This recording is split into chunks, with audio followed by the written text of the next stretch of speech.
Okay, so hey, I wanted to just make a quick video um, to clarify something, and this is very important, but nevertheless, it warrants being said. So, in regards to the four elements, um, you know, earth, air, water, fire. Often, a lot of times, the this is the beginning point that I'm gonna make, but I'm gonna mention some other stuff as well. Um, Excuse me. So, oftentimes, whenever people are attributing, for example, colors to the elements, oftentimes the color red is used to denote or be associated with fire.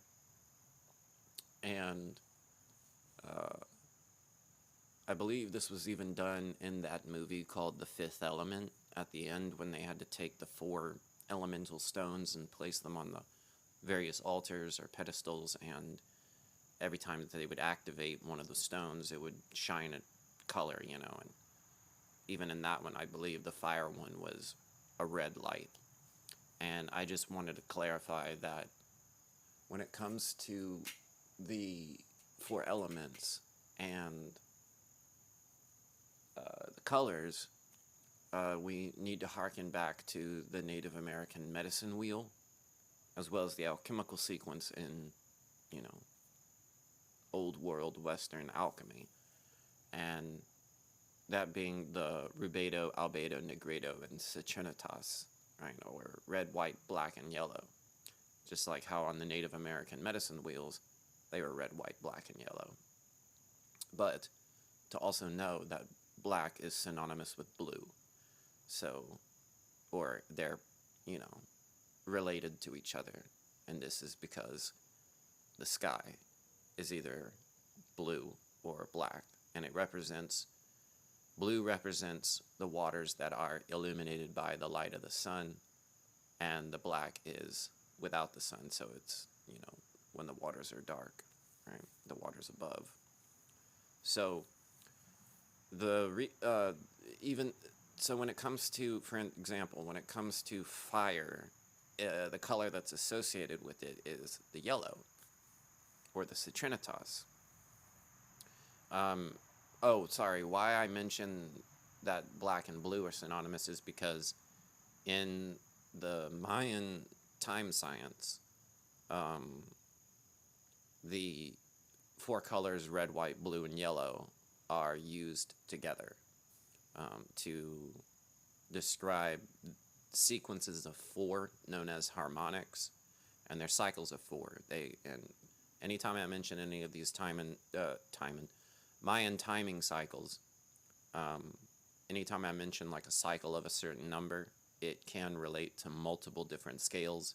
So it can relate to 4 hours, it can relate to 4 days, it can relate to 4 weeks, it can relate to 4 moons, so on and so forth. So it's just when I say a harmonic, it's a cycle of 4. And anytime there is a perfectly divisible cycle of 4, they will always be coded by that red, white, blue, and yellow, which is the alchemical sequence. And I just want to point out the seriousness of the fact that the alchemical sequence of the old world and those of the Native Americans were the same, even though they were separated by, time.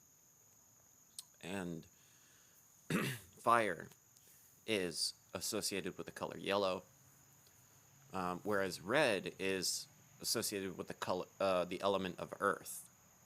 So, but the reason why, people often get it wrong or misconstrue this whole red, yellow, fire element thing is because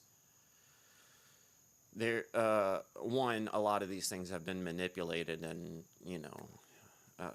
defiled symbolically so people don't know any of the mathematical connections to a lot of these things, because all of this is in the Lord Jesus Christ. But there is a connection between the color red and fire, and that is because the sequence that it goes in is earth, air, water, fire, earth, air, water, fire. So, and this also, the astrology goes in this same sequence. It's just to start with earth, you would have to start with Taurus. But it does go red, white, blue, yellow, earth, air, water, fire. The fact that the yellow is both the fourth, and since it's the last of all four, we apply the rule of Kalel, it is also the 0th, because as soon as you get to the end, that acts as the 0, which will then start the sequence all over again. And the reason for this is because fire or light, in a lot of instances, is considered to be the very primal element of creation, that, creation came into being because of fire or light. And then this is where the connection between red and fire comes in. Just like how the zodiac begins with Aries, which is cardinal fire, and it crystallizes into fixed earth. So when you go to the fourth element of yellow, fire, or yellow, sun, then the one that follows it is the earth element. And so this is how, the beginning of creation being light, and then it crystallizes into matter, right? It becomes physical earth. This is, mythologically explained in all kinds of ways, but that's essentially the essence of it. So even though red is not associated with fire, it is fire made flesh, or it is fire made matter, right?